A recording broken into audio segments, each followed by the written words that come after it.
So a few weeks ago, I posted a video about The Wailing. It's a video that you can find on Netflix.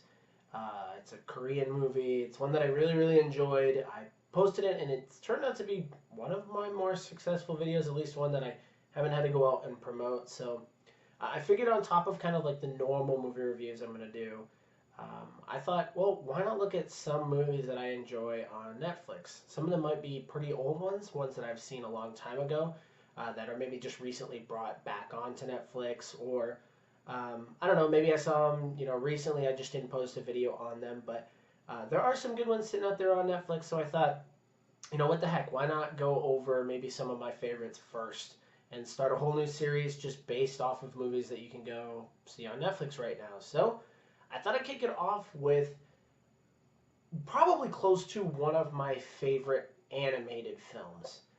And that movie is Coraline. Now, for me, especially growing up, I've got a soft spot for um, claymation films.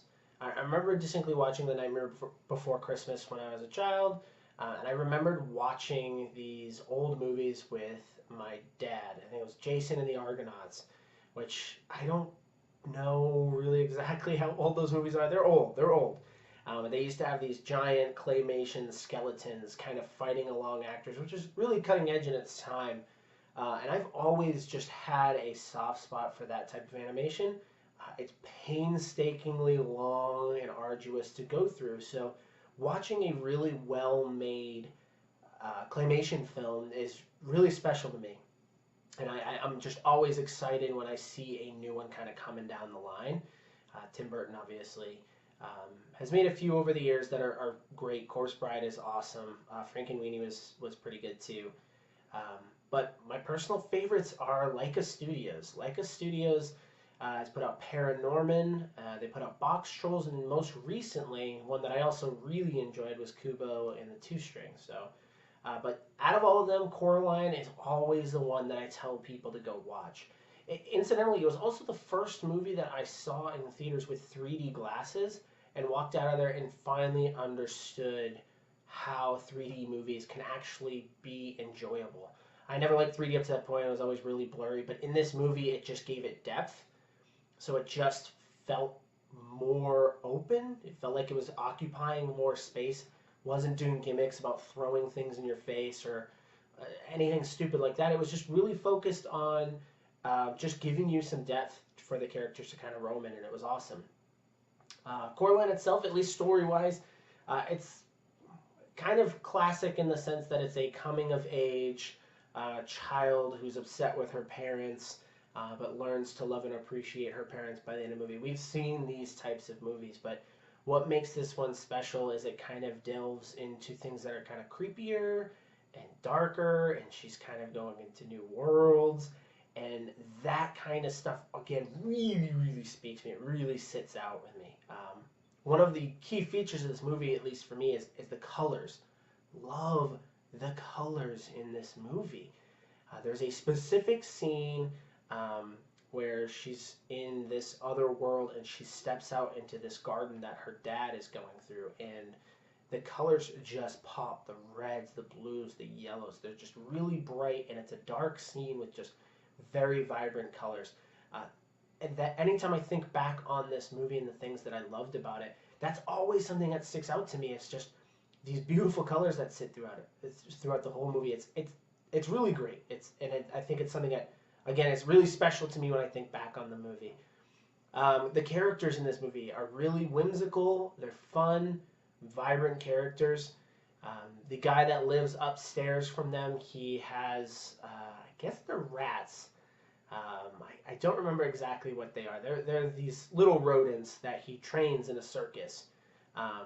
Characters like that are really memorable, and they stick out in this film.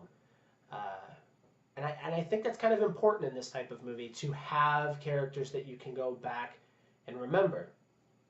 Now, I wouldn't consider this movie, even though it's an animated film, it is a claymation-based film, I wouldn't consider it a kid's film, per se. You could probably, bring older kids. I would say maybe maybe a 7 or 8 year old might appreciate it a little bit more, but it does kind of delve on the darker side. Again, appealing to me. I know Paranorman was kind of the popular Leica movie when it came out, which is really all zombies and stuff like that. That's how the studio kind of likes to operate. They like to operate in the darker realms of animated films, and it's not to say it's too intense or too scary, but it is a little bit darker. I appreciate that about it, but I know for some people, if you're bringing little kids to it, it's a little scary to watch. I know it shows up on the kids section on Netflix, so it's the only reason I mention it is because I know it's there because it is an animated film. But I would say that this actually is geared a little bit more towards adults. Um, on top of it, if you go and see this movie and you enjoy it, or even before you go and see it, I highly recommend if you look online, if you just Google for the featurette on Coraline, it kind of is a short film going over the process of making this movie. This is what is the centerpiece of what I love so much about these movies is the craft that goes into it.